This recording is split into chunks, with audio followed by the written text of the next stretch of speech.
Hi, welcome back to my Impulse Walking video series. This is Impulse Walking Basics, and this is where it all begins.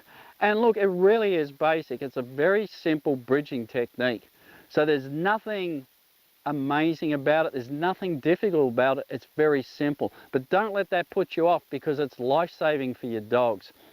And what do you need for it? You need a dog. That's sort of essential. You've got to have a dog, or you're just going to look silly.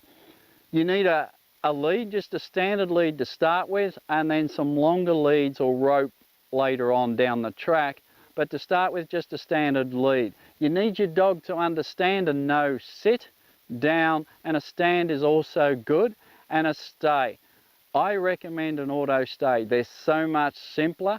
They're so much faster to get into action in an emergency. They stick better, and the dog builds a better stay when it's an auto stay. If you don't, you can still use a separate stay, but I really recommend using the auto stay.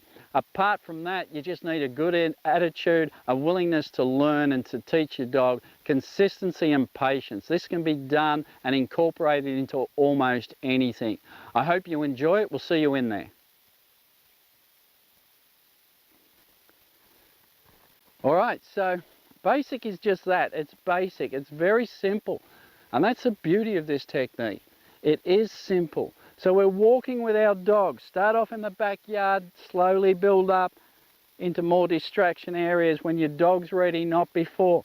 But you're just going to walk, whether it's in a little up and down motion like this. Good boy. Whether it's in a circle, whether it's in a quiet park down the street, whatever. It's not structured. It's just quietly added in.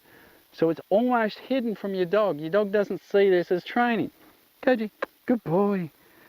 All right, so we're going to get commands started where the dog's got to follow commands on the move.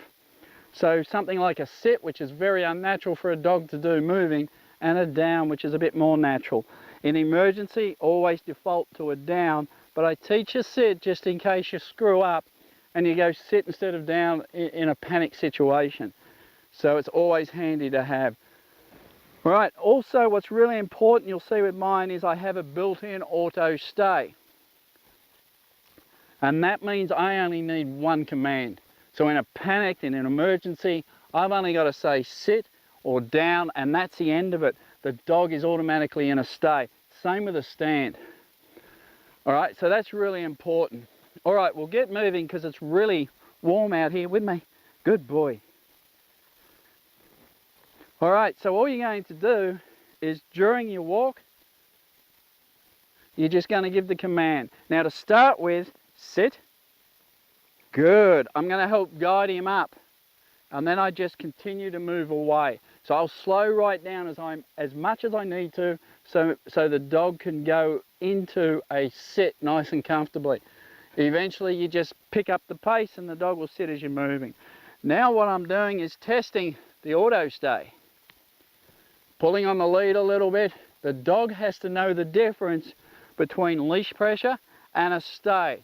All my dogs are taught pressure and release, which means the moment the leash comes to here, they've got to release the pressure. I don't want them doing that when they're in a stay, obviously, and they get tugged. So they've got to learn the difference. If he goes to break it, I would simply give him a correction, sound, and I'd guide him back into place. That's it, he's not in trouble. I just guide him back in. He's not in trouble because I need this dog calm. Not only is he to sit and stay, he's to remain calm. He's no good if he's anxious. And as you can see, there's no difference to this dog whether I'm coming back to him or walking away from him. Absolutely none. Because from that stay, I never release him from the same position all the time. Initially, until the stay is pretty much 100%, I will always come back to a dog, praise the dog, treat the dog, give them a release.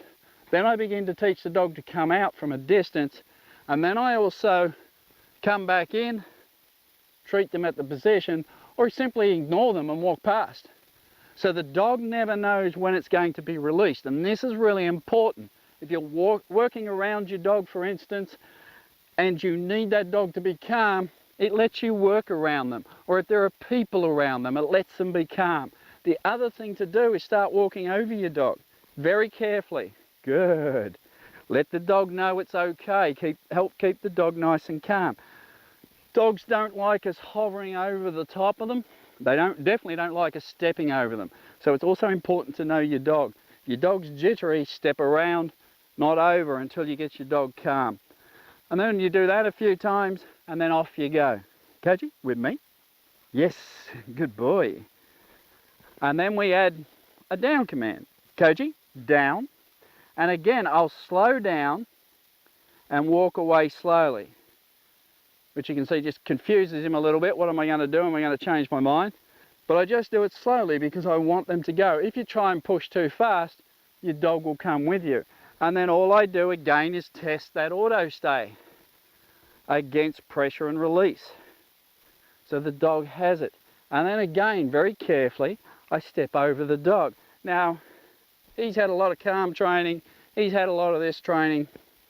He's used to all this.